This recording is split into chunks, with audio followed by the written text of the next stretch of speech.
नमस्कार, मैं दीपक शर्मा और मेरे YouTube मंच पर आपका स्वागत है।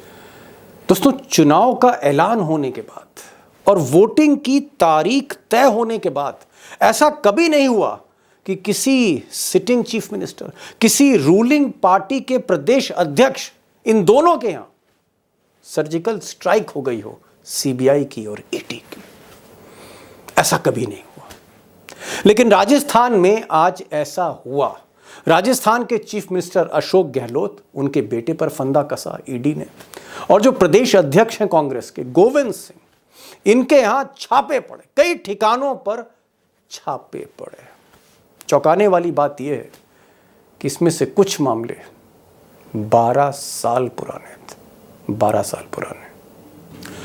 अब दोस्तों, चुनाव आचार संहिता लागू होने के बाद चुनाव के बीचों बीच बदले की भावना से ये जो कार्रवाई हो रही है, छापे मारे की, इसकी नौबत क्यों आई?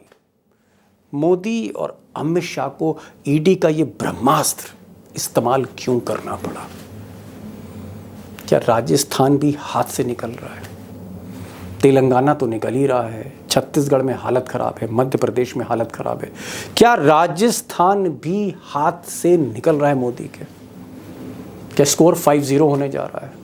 और शायद इसीलिए सारे नियम ताक पर रख के, सारी परंपराएं ताक पर रख के मोदी जी को फिर से ईडी का ब्रह्मास्त्र प्रयोग में लाना पड़ा है।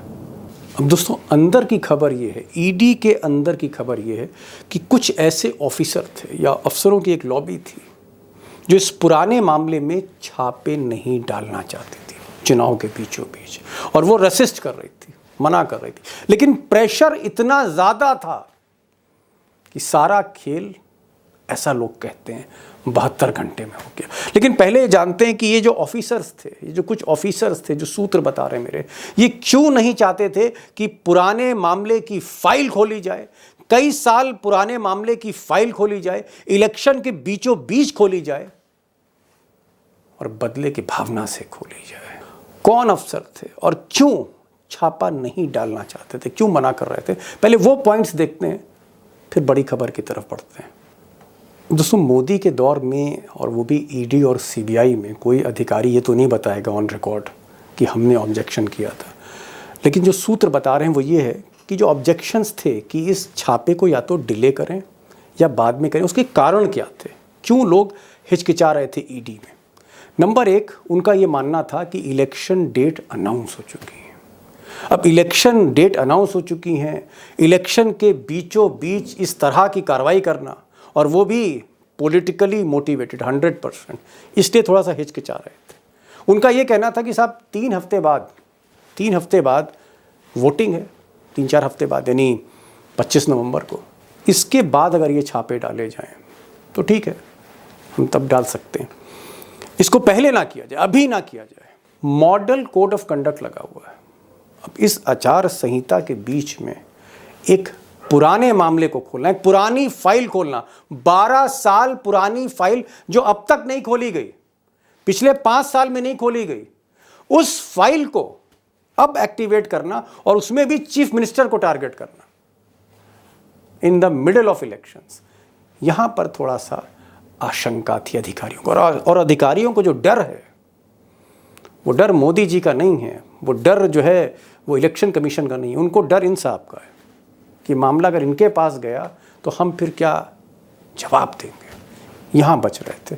और सबसे बड़ी बात, जो आखिरी पॉइंट है, वो ये है कि मेरे सूत्र बताते हैं कि इन अधिकारियों का ये भी कहना था कि ये जो मामला है 12 साल पुराना है, और जो प्रदेश अध्यक्ष पे जो पेपर लीक का मामला है वो भी पुराना है। इस मामले में, या इन दोनों मामले में, तत्कालिक कार्रवाई की जरूरत नहीं थी, तुरंत एक्शन लेने की जरूरत नहीं थी। इट वॉज नॉट रिक्वायर्ड कि आप तुरंत एक्शन लें। 10 दिन बाद भी ले सकते थे। अगर 4 साल रुक सकते हैं या 12 साल रुक सकते हैं, तो 4 हफ्ते और भी रुक सकते थे। ये भी एक तर्क था। लेकिन प्रेशर तो प्रेशर ही है। प्रेशर आया, किस पर आया ये भी बता रहा हूं। अब किसका फोन गया, किसने ईडी में फोन उठाया, किसने अधिकारियों से कहा 72 घंटे के अंदर कि जाइए एक्शन करिए, इस पर मैं आ रहा हूँ। लेकिन एक सवाल जो आज सचिन पायलट ने उठाया, सचिन पायलट आज पहली बार अशोक गहलोत के लिए अच्छे बोल बोले, और सचिन पायलट का जो तर्क था वो काफ़ी गौर करने लायक है। उन्होंने कहा कि मॉडल कोड ऑफ कंडक्ट के बीच चीफ मिनिस्टर को टारगेट करना या पार्टी स्टेट प्रेसिडेंट को टारगेट करना ऐसा कभी नहीं हुआ था, और ख़ासकर पुरानी फाइलें खोली जा रही हैं मॉडल कोड ऑफ कंडक्ट के बीच पॉलिटिकल स्कोर सेटल करने के। एक बार ज़रा पायलट साहब को सुनिए, फिर आगे बढ़ते हैं। भारत सरकार 5 साल से सो रही थी। भारत सरकार को 4 साल 11 महीने तक कभी संज्ञान में नहीं लिया, कभी उनको याद नहीं आई, कभी कार्रवाई की सोची नहीं। जब चुनाव घोषित हो गए, आचार संहिता लागू हो गई है, चुनाव मतदान की तारीख सामने आ गई है, तब जाके आप कह रहे हैं हम एक्शन ले रहे हैं। बिना प्रमाण के लोगों को आतंकित करना, ये तो एक तरह का जंगल राज हो जाएगा ना। दोस्तों, खबर पर बढ़ने से पहले मैं जरा चाहता हूं कि ईडी के स्ट्रक्चर के बारे में कुछ जानकारी आपसे साझा कर लूं। ईडी जो काले धन पर छापा मारती है, नंबर 2 का पैसा पकड़ती है, बाहर से विदेश से जो पैसा आता है, मनी लॉन्ड्रिंग जिसे कहते हैं, उसको पकड़ती है। ये दरअसल फाइनेंस मिनिस्ट्री में आती है, और इसके जो बॉस होते हैं ईडी के, वो ईडी के डायरेक्टर, आज की तारीख में ये सब बॉस हैं। राहुल नवीन, इनसे पहले संजय मिश्रा थे, जिनको लेकर काफ़ी कंट्रोवर्सीज हुई। राहुल नवीन साहब रिपोर्ट करते हैं रेवेन्यू सेक्रेटरी को, राजस्व सचिव, और राजस्व सचिव रिपोर्ट करते हैं फाइनेंस सेक्रेटरी, और फाइनेंस सेक्रेटरी रिपोर्ट करते हैं निर्मला सीतारामन। आप यूँ कह सकते हैं कि राहुल नवीन साहब जो ईडी डायरेक्टर हैं, इनके जो बॉस हैं वो निर्मला सीतारामन है, big boss, finance minister of India.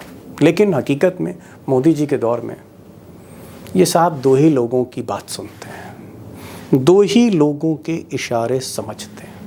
Of the record बता रहा हूँ, 2 लोग, नरेंद्र मोदी और Amit Shah, prime minister office और होम मिनिस्टर ऑफिस, 2 लोगों के ही इशारे ये समझते हैं। अब किसका प्रेशर था? फ़ोन या तो पीएमओ से गया, या फ़ोन एचएम के ऑफिस से गया, होम मिनिस्टर के ऑफिस से गया, मैं आप पर छोड़ देता हूँ। वैसे चाहे मोदी जी ने फ़ोन किया हो या अमित शाह ने फ़ोन किया हो, बात तो एक ही है, गुजरात लॉबी। अब दोस्तों, जो सारा ऑपरेशन था टॉप सीक्रेट रखा गया। चीफ मिनिस्टर अशोक गहलोत के बेटे पर स्ट्राइक, और साथ ही साथ कांग्रेस के स्टेट प्रेसिडेंट गोविंद सिंह के यहाँ छापे, और भी कई नेताओं के यहाँ छापे पड़े कांग्रेस के, उस पर मैं नहीं जाना चाह रहा। 2 लोग, टारगेट 2 ही थे, यानी पूरी तरह से चीफ मिनिस्टर को डिस्टर्ब करना, और पूरी तरह से कांग्रेस का जो संगठन जिनके हाथ में था राजस्थान में, या चुनाव अभियान जिनके हाथ में था, गोविंद सिंह, उनको डिस्टर्ब करना। अब ऐसा लोग कहते हैं कि ईडी में कानों कान खबर नहीं थी, हालांकि प्लानिंग 4-5 दिन से चल रही थी कि छापा कहाँ से मारा जाएगा, कौन सी टीम को सुपुर्द होगा, लेकिन मालूम किसको नहीं, किसी को नहीं था, सिर्फ इन्हीं साहब को मालूम था। अब मेरे सूत्र ऐसा कहते हैं कि कल रात ईडी में कुछ लोगों को अलर्ट किया गया कि जयपुर में ये स्ट्राइक होनी है, और उसके बाद ये छापेमारी शुरू हुई।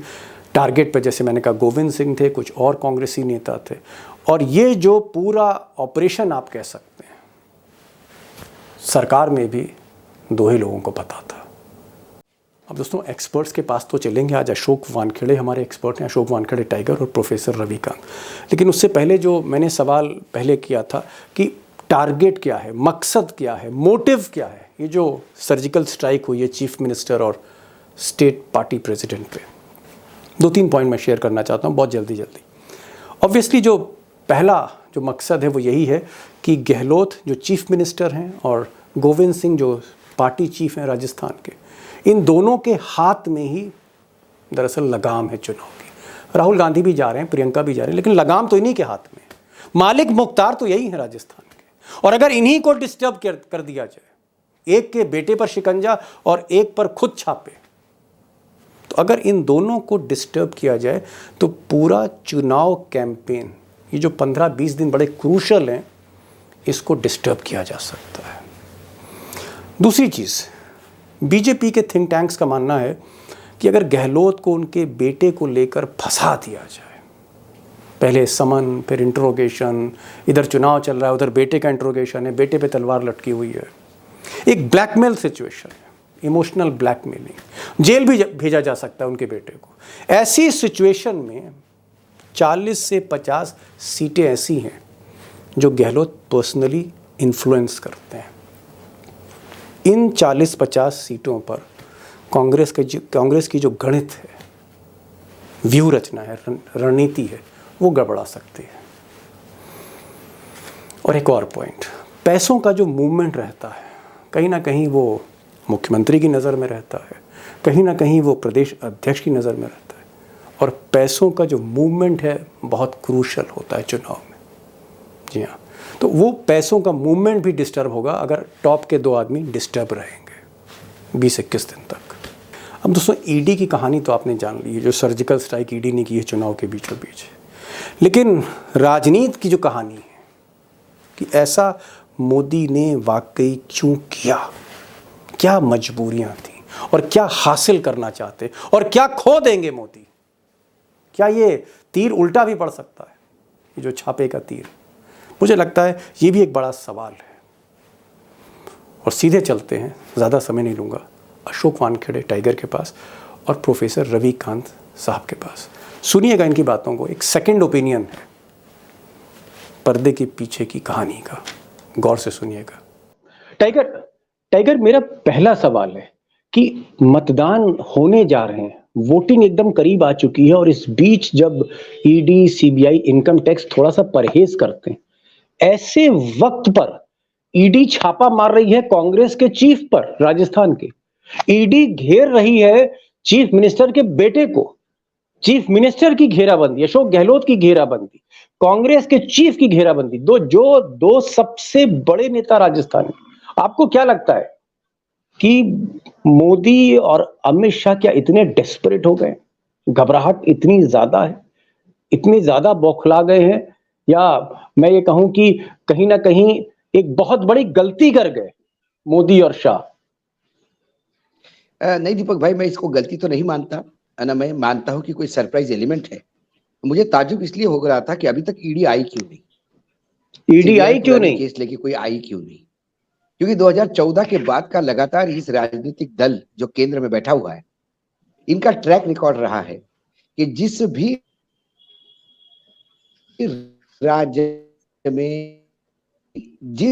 राज्य में चुनाव होते हैं वहां ईडी पहुंच जाती है, इनकम टैक्स पहुंच जाता है, सीबीआई। आप 2014 के बाद के चुनाव देखिए, कर्नाटक, बंगाल, उत्तर प्रदेश, महाराष्ट्र, मध्य प्रदेश, राजस्थान, छत्तीसगढ़, दिल्ली, गुजरात छोड़ के ऐसा कौन सा राज्य है जहां ईडी नहीं पहुंची?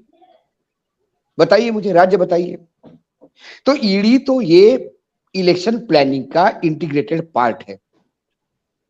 जैसी एक लिस्ट मांगता है इलेक्शन कमीशन कि आपके स्टार प्रचारकों की लिस्ट दीजिए, वैसे अब इलेक्शन कमीशन ने इनको ये भी बोलना चाहिए कि ईडी कहां कहां जाएगी, इसकी भी लिस्ट दे दीजिए। ईडी ये राजनीतिक टूल है। इन चुनाव के समय 15-15 साल पुराने केसेस निकालकर चुनाव के बीच में आप किसी को एंगेज कर देते हैं, क्योंकि अपनी लाइन तो बड़ी कर नहीं सकते। आपके पास उपलब्धियों के नाम पे सिवाय नाकामी के कुछ नहीं है। आपने सिवाय मन की बात की, हवाबाजी की, पिछले 10 सालों से कुछ नहीं किया।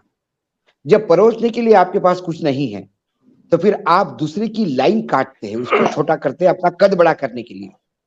पिछली बार जब सचिन पायलट ने थोड़ा विद्रोह करने का प्रयास किया और गहलोत सरकार बचा रहे थे, तब भी ईडी सीबीआई घुस गई थी। गहलोत के भाई को उठाया था, तब जिस होटल में विधायक रखे थे उस होटल वाले को उठाया था। लेकिन टाइगर, उनके जो बेटे को सम्मन दे दिया। अरे भाई, 12 साल पुराना मामला, 12 साल पुराना मामला ईडी को अब याद आया जब चुनाव हो रहे हैं। अरे जिस दिन अभी जिस हिसाब से किताबों में बदलाव होने वाला है, आने वाले 5-10 सालों में पुनर्जन्म में लोग विश्वास रखेंगे। उस टाइम ईडी कहेगी कि 1947 में एक केस बना था, लेकिन साहब उसकी मृत्यु हुए आज 25 साल हो गए, आप उसका पुनर्जन्म है।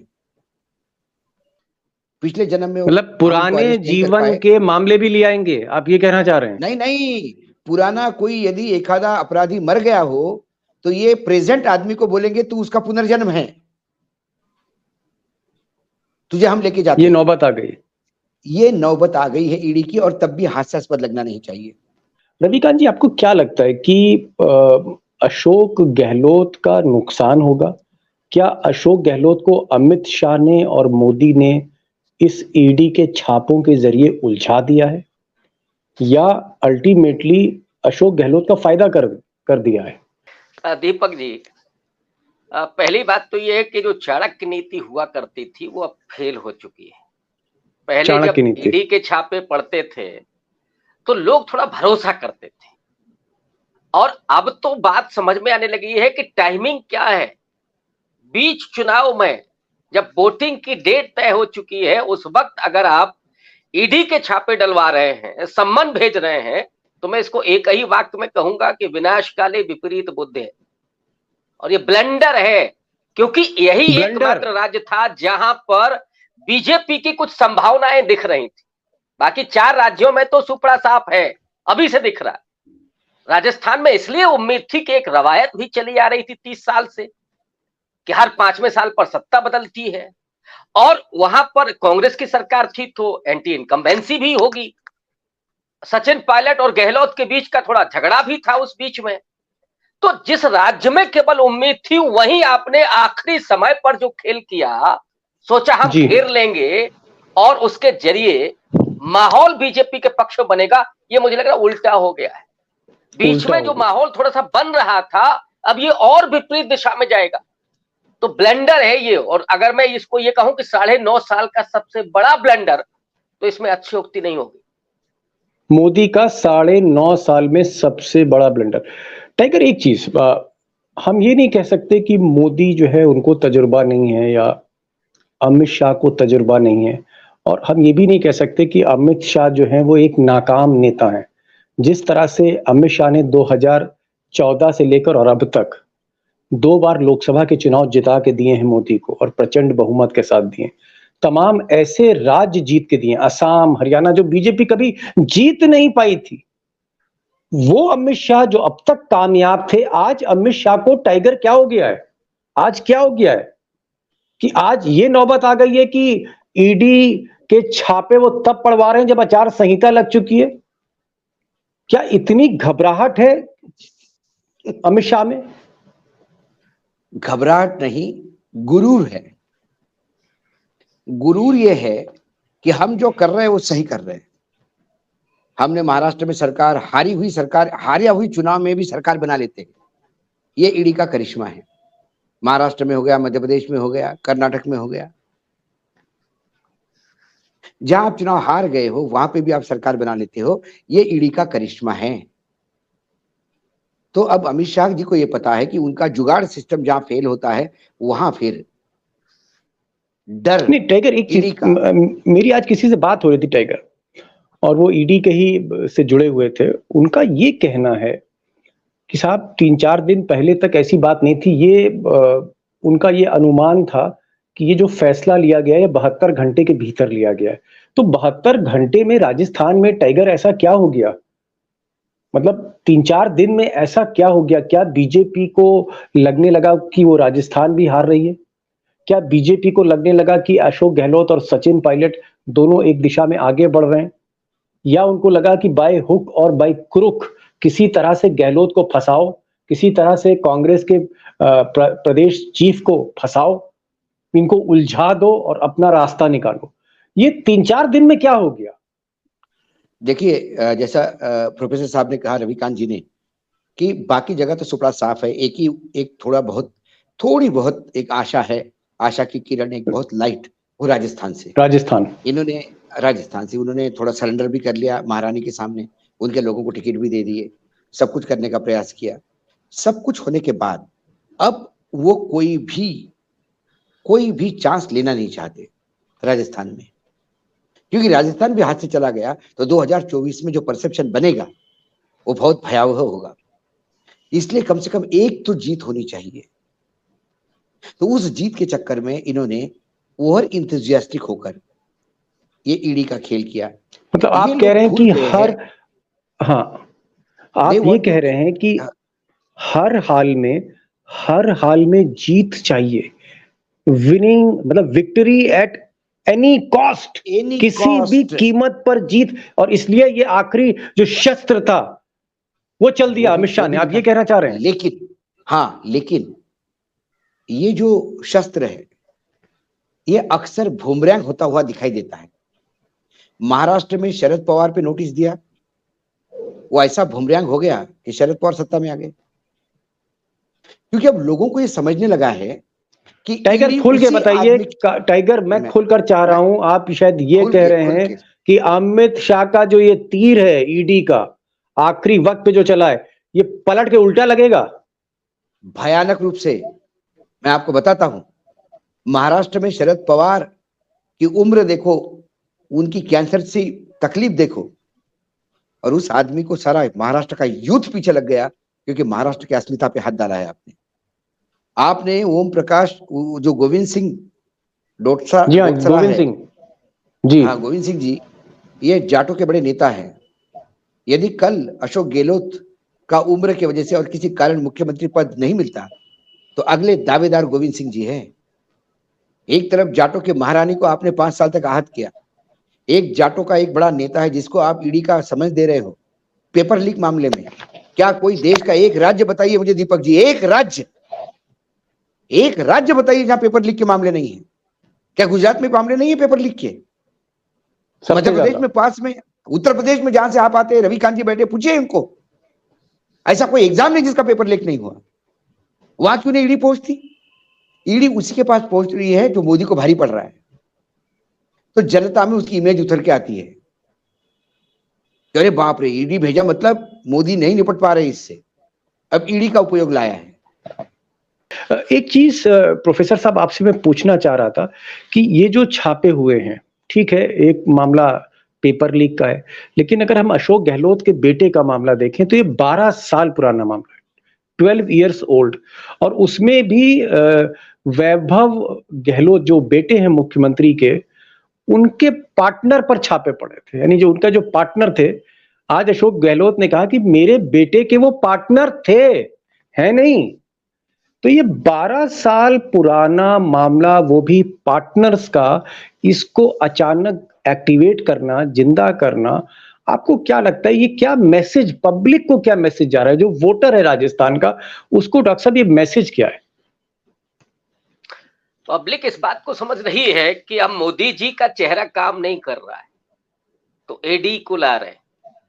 और अशोक गहलोत जो वहां पर तो लोग उनको जादूगर कहते हैं, सारी एंटी इनकम्बेंसी को उन्होंने धीरे धीरे खत्म कर लिया। सचिन पायलट के साथ भी उनके ताल्लुक अच्छे हो गए और दोनों लोग एकजुट होकर के चुनाव लड़ रहे थे। इससे घबरा करके और अभी 2 दिन में जो तमाम वादे हुए कांग्रेस पार्टी की तरफ से, जो ऐलान हुए कि घर की मुखिया महिला को 10,000 रुपया सालाना हम देंगे, तो जो महिला कॉन्स्टिट्यूंसी बनाई थी नरेंद्र मोदी ने, उस पर सीधे तरीके से अपना दावा पेश कर दिया कांग्रेस पार्टी ने। और प्रियंका गांधी ने तो जो मुस्कुरा करके कहा कि मोदी जी का लिफाफा खाली है। अब उस खाली लिफाफे को भरने के लिए ईडी का छापा है। ये गहलोत के बेटे पर छापा नहीं है, अपना दामन कैसे अब थोड़ा भरा जाए, झोली कैसी भरी जाए और इस राज्य को बचाया जाए। लेकिन इसी में यही मात खा गए। बीजेपी ये समझ रही थी, मोदी जी ये समझ रहे थे कि इससे हम कांग्रेस को थोड़ा डिफेम करेंगे और ये जो कल परसों वादे हुए हैं इनको हवा में गायब कर देंगे। लेकिन हुआ उल्टा कि अब पब्लिक ये समझ रही है कि आप खिसिया करके ये करने जा रहे हैं, लोगों को परेशान करने के लिए जा रहे हैं, और इसका जो प्रभाव पड़ने जा रहा है वो बीजेपी पर उल्टा पड़ने जा रहा है। सिंपैथी मिलेगी अशोक गहलोत को। जी टाइगर, लास्ट क्वेश्चन।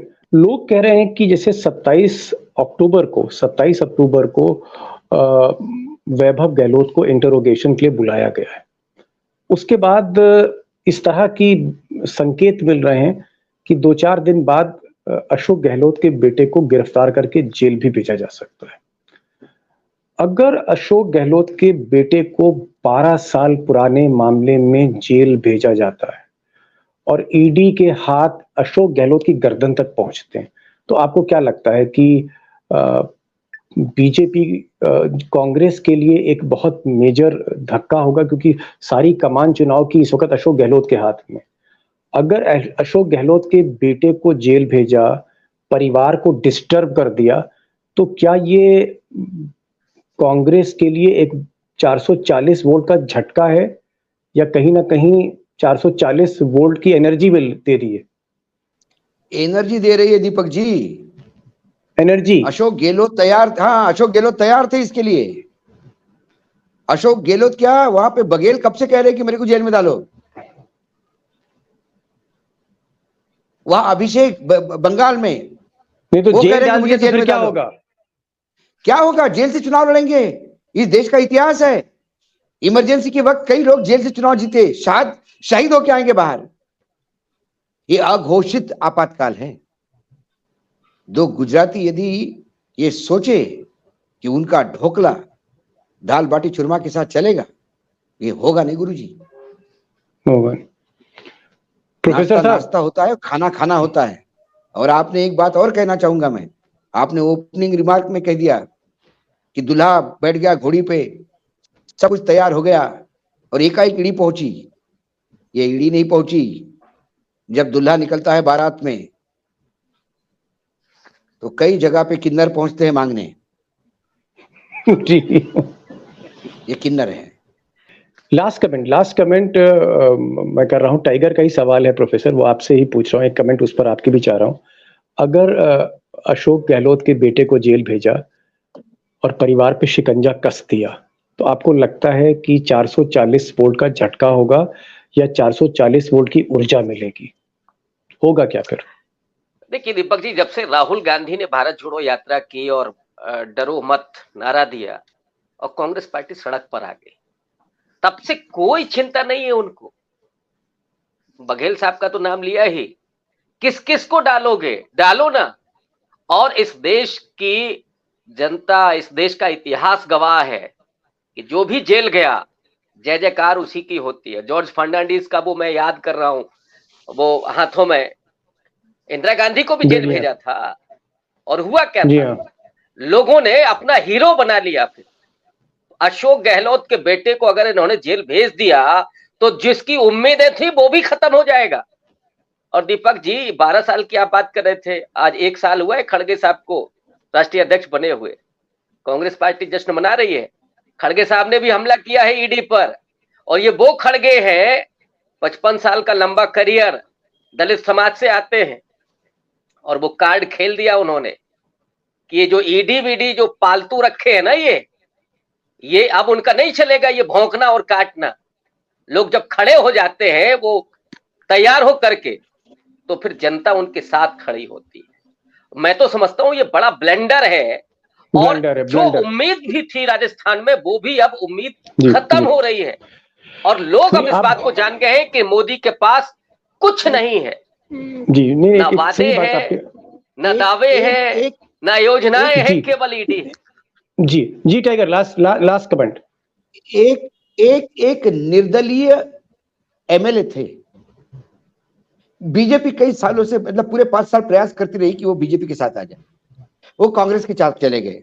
हुडला, उनके भी 7 जगह पे ईडी ने रेड की, वहां भी रेड कर दी, उनको भी तो हमारे जीवन दान दे दिया है। हम तुझे दिखा देंगे, जीवन दान दे दिया। अब हुडला साहब भी हीरो हो गए। मतलब हुडला साहब ने भी बता दिया कि मोदी को मैं भी भारी पड़ रहा हूं भैया। नहीं, एक बात प्रोफेसर साहब ने भी कही, जिस पर मोहर लगाई टाइगर ने, कि कहीं ना कहीं समय जो होता है, ग्रह एक वाक्य, इस समय ईडी का छापा का मतलब तमगा है कि ये व्यक्ति मोदी के खिलाफ लड़ रहा है, मोदी इनसे डरते हैं, ये तमगा बन गया है। जी जी, नहीं, आप दोनों आए और दोनों ने जो एक चीज अंडरलाइन की है, रेखांकित की है, वो ये है कि इस पूरे मामले में, भले ही 12 साल पुराना जो भी मामला हो, या गोविंद सिंह जो पीसीसी के अध्यक्ष हैं, कांग्रेस के अध्यक्ष हैं, उन पर पर्चा लीक के आरोप हों, ये जो भी मामले अपनी जगह हैं और इनका हिसाब किताब ऐसे मामलों का होना चाहिए, लेकिन आप दोनों ने कहा कि टाइमिंग ऐसी है जो कहीं ना कहीं डिसएडवांटेज है। और टाइगर ने तो यहां तक कह दिया कि कभी कभी शक होता है मुझे कि अमित शाह वाकई मोदी की मदद कर रहे हैं या मोदी को नुकसान कर रहे हैं, ये भी टाइगर ने कहा। और एक चीज बहुत साफ है कि अभी तक अगर अशोक गहलोत थोड़ा सा भी पीछे थे और बीजेपी को अगर थोड़ा सा भी एज था राजस्थान में, उसकी कहीं ना कहीं बराबरी कर दी है। और आने वाले समय में अगर अशोक गहलोत के बेटे जेल जाते हैं तो जैसे टाइगर ने कहा कि फिर बाजी ही पलट जाएगी। और प्रोफेसर साहब ने कहा कि it will be a blunder, 9.5 साल का सबसे बड़ा ब्लंडर होगा। आप दोनों मेहमान आए, बहुत खुलकर, बहुत बेखौफ तरीके से आपने तस्वीर को सामने रखा, और मैं हमेशा इस बात का आपका कायल हूं कि आज के दौर में जब लोग बोलने से डरते हैं, आप दहाड़ते हैं कैमरे के आगे. So nice of you coming to my programme. Thank you so much sir.